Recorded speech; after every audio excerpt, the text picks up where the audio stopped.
Congratulations ചെയ്തു. പറഞ്ഞു നിങ്ങൾ പ്രവർത്തിച്ചു. ഒരു സ്പിരിറ്റിന് വേണ്ടി ഞാൻ പറഞ്ഞതാണ് എന്നെ അന്തസ്സോടെ യാത്ര അയക്കണമെന്ന്. അക്ഷരാർത്ഥത്തിൽ തന്നെ നിങ്ങളത് നിർവഹിച്ചു.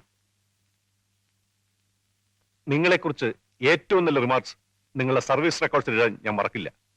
Once again I congratulate U.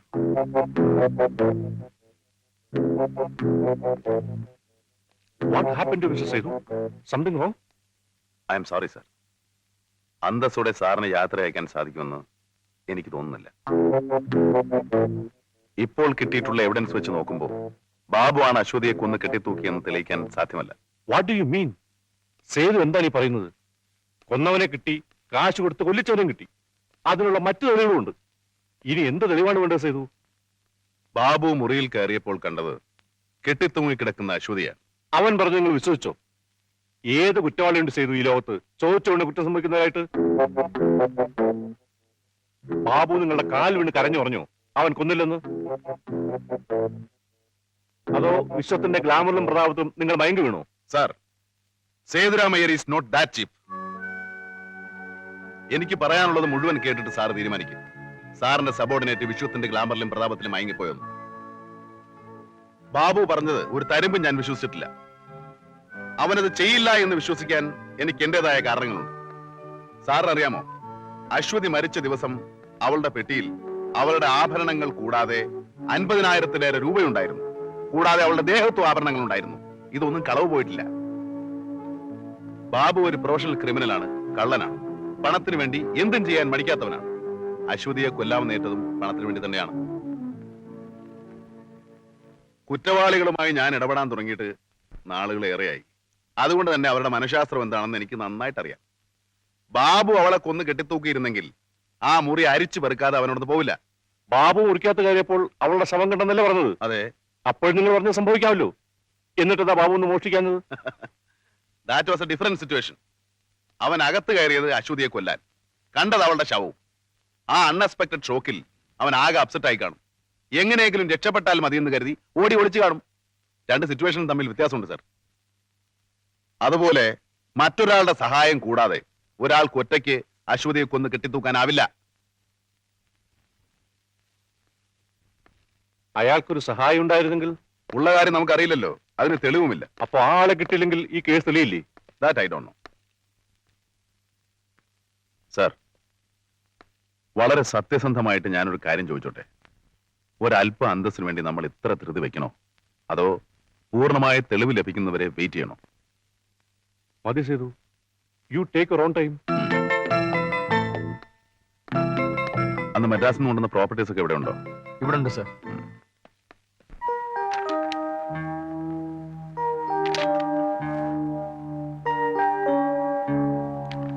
Vikram sir. അശ്വതിയുടെ album ഒക്കെ നോക്കിയോ? നോക്കി സർ. എന്നിട്ട് ഒരു കാര്യം പ്രത്യേകം ശ്രദ്ധിച്ചോ? ഇല്ല. ഈ ആൽബത്തിലൊന്നും അവർ സാരി ഉടുത്ത ഒരൊറ്റ ഫോട്ടോഗ്രാഫ് പോലും ഇല്ല.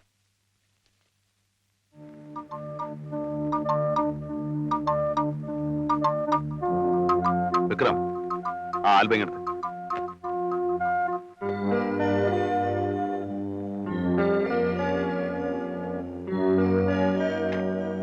ഈ പെട്ടിയിലും സാരി ഒന്നും കാണുന്നില്ലല്ലോ.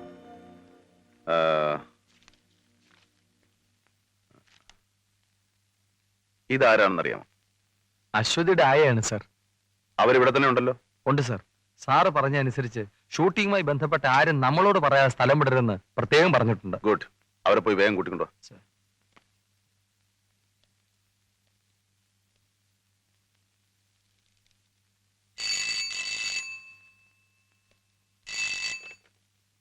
ഹലോ, അതെ. ആ, DIG ആണോ? Good afternoon. എന്താണ് സാർ? പ്രൊഡ്യൂസർ തോമസിനെ കിട്ടിയിരുന്നു. ഓ, കിട്ടിയോ? ഇപ്പൊ എവിടെയാണ് സാർ? കോട്ടയത്ത് കസ്റ്റഡിയിലുണ്ട്. ഓഹോ, അയാളെ രാവിലെ ഒന്ന് ഇവിടെ എത്തിച്ച് കിട്ടിയാൽ തിരക്കേടില്ല sir. You send somebody. Oh, thank you sir. എത്ര വർഷമായി നിങ്ങൾ അശ്വതിയുടെ ആയയായിട്ട്? 3 വർഷം കഴിഞ്ഞു. അശ്വതിക്ക് സ്വന്തക്കാരെ ബന്ധുക്കൾ ആരെങ്കിലും ഉണ്ടോ? അമ്മ ഉണ്ടായിരുന്നു. അവർ 5-6 വർഷം മുമ്പ് മരിച്ചു.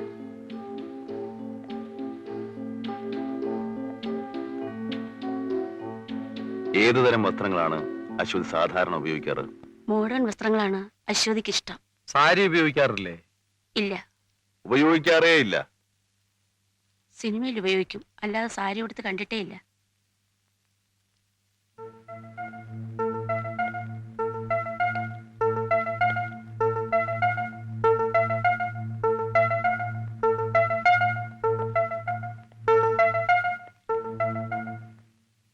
ഇത് അശ്വതിയുടെ സാരിയാണോ?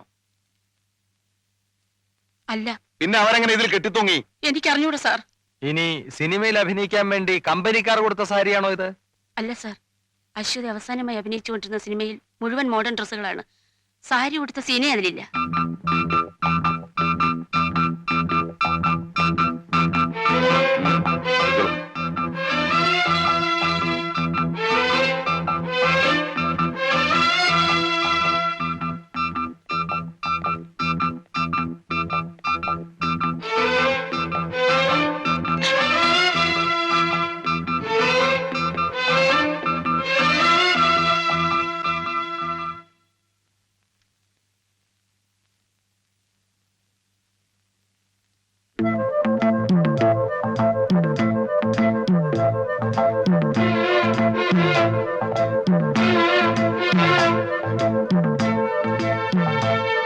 It's a new sari. Label മുഴുവൻ കീറി പോയിട്ടില്ല.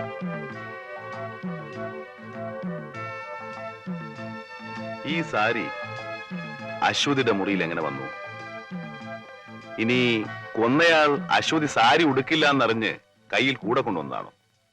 അതോ കൊന്നതിന് ശേഷം മുറിയിൽ സാരി ഇല്ല എന്നറിഞ്ഞ് പുറത്തുനിന്ന് വാങ്ങിയതാണോ? അതെങ്ങനെയാ സാർ? അശ്വതി മരിച്ചത് രാത്രി 9 മണിക്ക് ശേഷമാ. ആ സമയത്ത് തുണി. Thank you sir. എനിവേ, ഈ സാരി അശ്വതിയുടേതല്ലാത്ത സ്ഥിതിക്ക് പുറത്തു നിന്ന് വാങ്ങിയതാണെന്നത് തീർച്ച. അങ്ങനെയാണെങ്കിൽ എവിടെ നിന്ന് വാങ്ങി, ആര് വാങ്ങി, എപ്പോൾ വാങ്ങി, അത് കണ്ടുപിടിക്കണം. വളരെ ബുദ്ധിമുട്ടേണ്ടി വരുമെന്നറിയാം, എങ്കിലും കണ്ടുപിടിച്ചേ മതിയാകൂ. വിക്രം. സർ, ഈ സാരി ഇവിടുന്ന് വാങ്ങിയതല്ല സാർ. ഇത് വളരെ ചീപ്പ് ക്വാളിറ്റിയാണ്. ഇങ്ങനെയുള്ള സാധനങ്ങൾ ഞാൻ ഈ കടയിൽ വാങ്ങി വെക്കാറില്ല. രാത്രി 9 മണിക്ക് ശേഷം തുറന്നിരിക്കുന്ന ഏതെങ്കിലും തുണിക്കട ഇവിടെ ഉണ്ടോ? 9 മണിക്ക് ശേഷമോ? ഇല്ല സാർ, എല്ലാ കടയും 8:30 മണിക്ക് ശേഷം അടയ്ക്കും. എന്നാ പറട്ടെ. ആ സാർ, ആ ട്രാൻസ്പോർട്ട് ബസ് സ്റ്റാൻഡിനകത്തൊരു കടയുണ്ട്. അത് 9 മണിക്ക് ശേഷം തുറന്നിരിക്കും.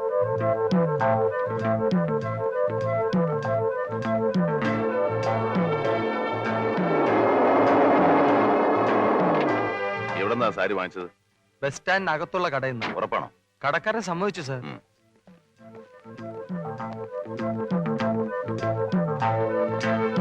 ഇതാണ് സാർ. ഹലോ, ഈ സാരി വാങ്ങിയ ആളാരാണെന്ന് അറിയാമോ? അതറിയില്ല സാർ. ആളിന്റെ മുഖം ഓർമ്മയുണ്ടോ?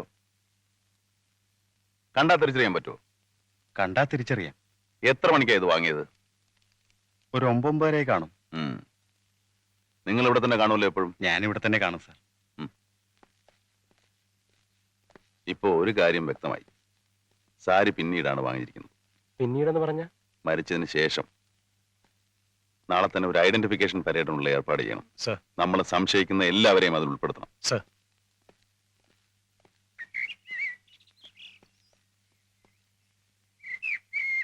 ആ നിൽക്കുന്ന കൂട്ടത്തിൽ സാരി വാങ്ങിയ ആളുണ്ടോ നോക്കണം. തിരിച്ചറിഞ്ഞാൽ നേരെ വന്ന് എന്നോട് പറഞ്ഞാൽ മതി. അല്ലാതെ അയാളോട് ചോദിക്കാനോ സംസാരിക്കാനോ ഒന്നും പോരുത്. പറഞ്ഞൊക്കെ മനസ്സിലായല്ലോ? മനസ്സിലായി സാർ. പോയിക്കോളൂ.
ഈ കൂട്ടത്തിൽ എന്റെ കടയിൽ നിന്ന് സാരി വാങ്ങിയ ആളില്ല സാർ. തീർച്ചയാണോ? അതെ.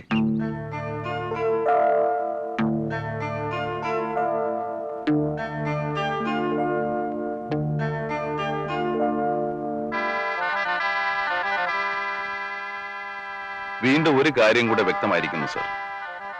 അശ്വതിയെ കൊന്നത് ഇവരിൽ ആരെങ്കിലും ആണെങ്കിൽ തന്നെ തീർച്ചയായും നമ്മൾ അറിയാത്ത ഒരു സഹായി ഉണ്ടായിരുന്നിരിക്കണം കൂടെ. അയാളായിരിക്കും കടയിൽ നിന്ന് സാരി വാങ്ങിയത്.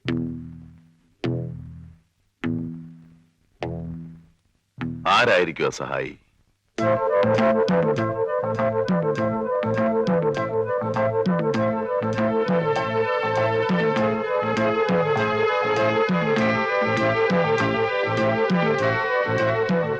സർ, നമ്മുടെ ഓഫീസിൽ നിന്ന് ഒരു ഫോൺ വന്നിരുന്നു. ആ. മോഹൻ അവിടേക്ക് വിളിച്ചിരുന്നെന്ന് പറഞ്ഞു. ഏത് മോഹൻ? പ്രൊഡ്യൂസർ മോഹൻ, അശ്വതിയുടെ. ഓ, നമുക്ക് അയാളുടെ വീട് വരെ ഒന്ന് പോവാം. Yes, sir. മോഹൻ എന്ന് എപ്പോഴാ അശ്വതിയുമായി പിരിഞ്ഞത്? ഞാൻ കൃത്യമായിട്ട് ഓർക്കുന്നില്ല സാർ. ഒരു 9 മണിയായി കാണുമെന്നാ തോന്നുന്നത്. അശ്വതി ആരെങ്കിലും ഭയപ്പെടുന്നതായോ വല്ലതും പറഞ്ഞോ? ഇല്ല, അശ്വതി അങ്ങനെ ഭയപ്പെടുന്ന കൂട്ടത്തിലല്ല. She is very bold.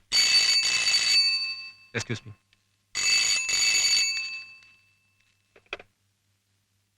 Hello. അതെ, അച്ഛൻ വന്നില്ലല്ലോ. ഉടനെ വരും. ശരി, പറയാം.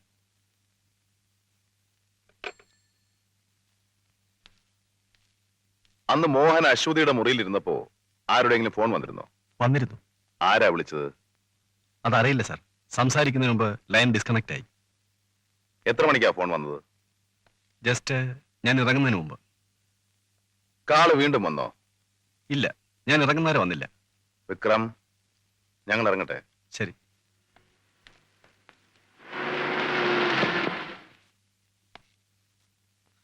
ഹലോ, ഇതാണ് അച്ഛാ. എനിക്ക് മനസ്സിലായി. മിസ്റ്റർ സേതുരാമയ്യർ അല്ലേ? അതെ.